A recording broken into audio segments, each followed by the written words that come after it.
Good morning, students. Today, in lecture number 30, this is the last and 10th literary term that we are going to discuss. Dear students, this is the last lecture of Unit 3rd literary terms, which are prescribed for 16 marks. You will be asked 4 literary terms out of 6 or 8, and you have to attempt 4, and each is for 4 mark. So in the last lecture of this unit 3rd, because we have already completed unit 1st, Aristotle's views on tragedy, unit 2nd, Sir Philip Sidney's views on classicism, and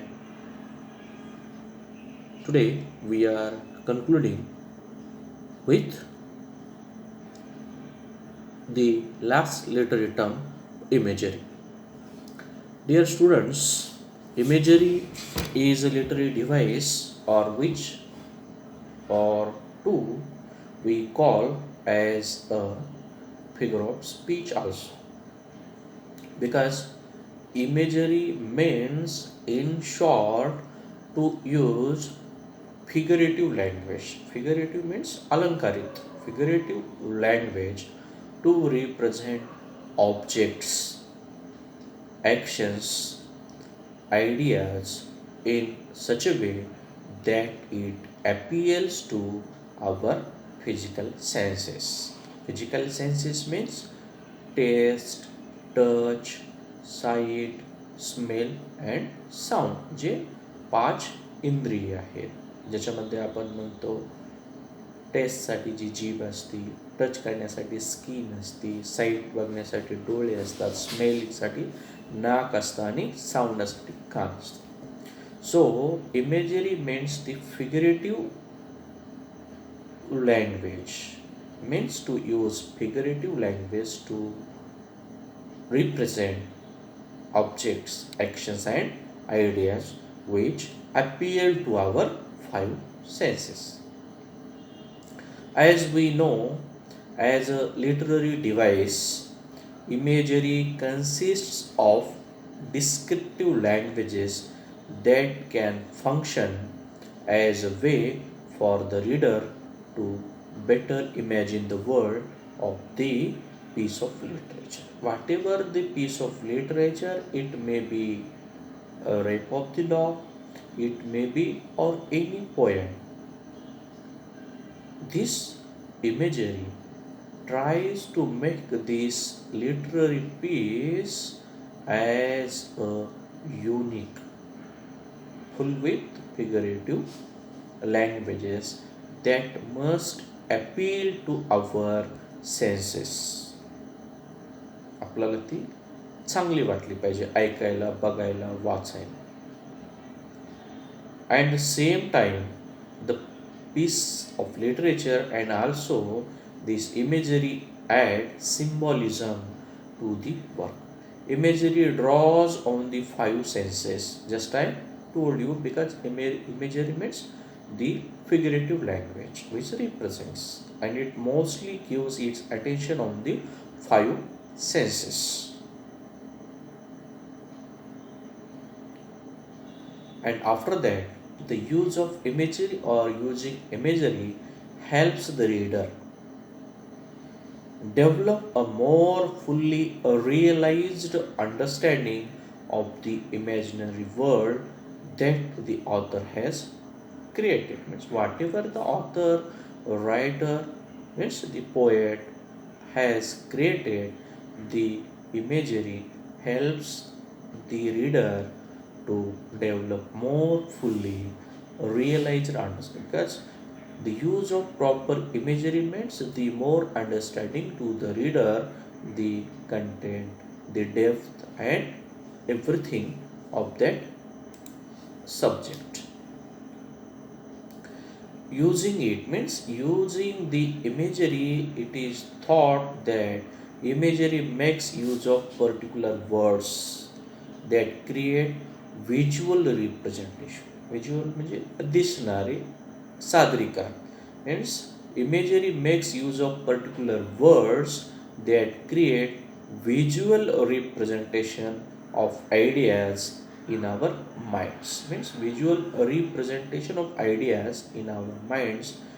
In short, the word imagery is associated with mental pictures. Means the picture which we like.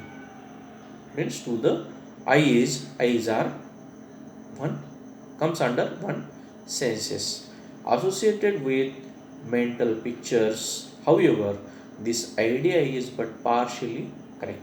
So imagery to be realistic turns out to be more complex than just a picture. So in short, imagery is important.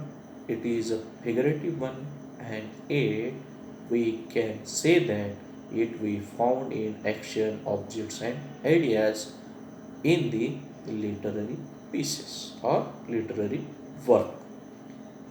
So, means figurative, attractive language that attract the reader more, and it appeals to its five senses more, and it makes him to go through it, to read it, to understand it, to watch it, to look at it often and often. So that is the very use of the imagery. So we have one example of Romeo and Juliet, written by William Shakespeare, in which the Romeo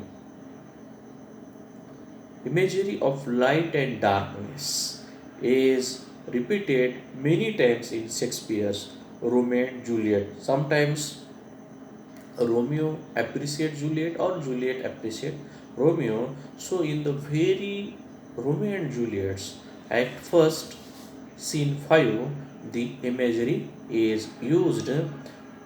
The lines of the imagery are, oh, she doth teeth the torches to turn bright. Means whenever you look, because the same lines, same content, I will also send you on your Telegram link. You just first go through the lecture which I have delivered, and after that you go through the content I will send to you on the same Telegram link. Just you go through it and you will watch minutely the lines which how they represent the imagery. Oh, she doth teach the torches to burn bright. It seems hangs upon the cheek of night. On the cheek of night, I like a rich well in an Ethiopia. Means there are so many words, so many languages, so many ornamental words this Romeo uses. Because according to it, Romeo praises Juliet means by saying such appearing word that how she appears radiant than the brightly lit torches, means how she looks bright than the torches in the hall. He also further says that at night her face glows like a bright jewel shining against the dark skin of Africans. Means such imagery he uses. Through see contrasting through the contrasting images of light and dark, Romeo portrays Juliet's beauty. I mean, Juliet's beauty, Romeo very well appreciates by using such dark light, we can say, such contrasting images. Even when you go through the novel Great Expectation by Charles Dickens, there also we find number of imageries this novelist Charles Dickens uses in the novel Great Expectations, and in that he uses many images to describe a damp morning in a marsh. And so the situation is there, and these writers also uses such imagery to appreciate the beauty of the Juliet, to appreciate the scenery in the morning, and so on. When you go through the Daffodils, the well-known poem written by William Wordsworth, in that poem also, this William Wordsworth gives a very good example of imagery through the poem Daffodils. And in that poem, the poet uses the sense of sight. Means when he goes the same time in his crossing the road or on his way, he sees the daffodils, and the daffodil scenario catches his sight. त्याचं लक्ष ओढून घेतं, and he means the daffodils makes him to watch and watch. The poet uses the sense of the sight to create the host of golden daffodils beside the lake, means which were beside the lake. Their fluttering and dancing also refers to the sight. So how the scenario of the daffodils near side the lake attracts to the poet William Wordsworth.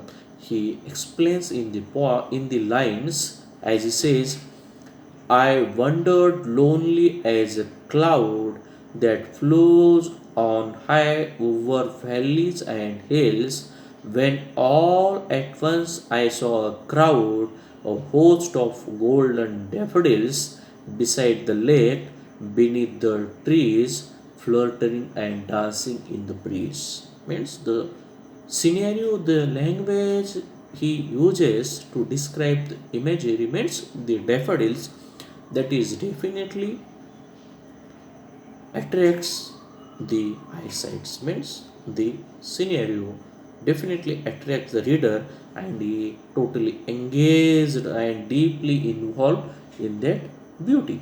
So the daffodils is a very well-known poem of William Wordsworth, and the beauty of the daffodils, its scenario, its movement, and its overall world, he narrates with the lines, I wandered lonely as a cloud. After that, when you read the well-known American poem written by the well-known nature poet Robert Frost, the name of the poem was Stopping by Woods on a Snowy Evening. And in that poem, he very well uses the imagery to express the beauty of the nature. How he says, the woods are lovely, dark, and deep, but I have promises to keep, miles to go before I sleep, miles to go before I sleep. So, Robert Frost, in these lines, in this poem, Stopping by Woods on a Snowy Evening, uses the visual imagery. Means in the daffodils also, and in the Stopping by Woods on a Snowy Evening also, Robert Frost and William Wordsworth has used the visual imagery in the lines of his famous poem, the woods are lovely, dark and deep, and I have promises to keep, miles to go before I sleep, miles to go before I sleep.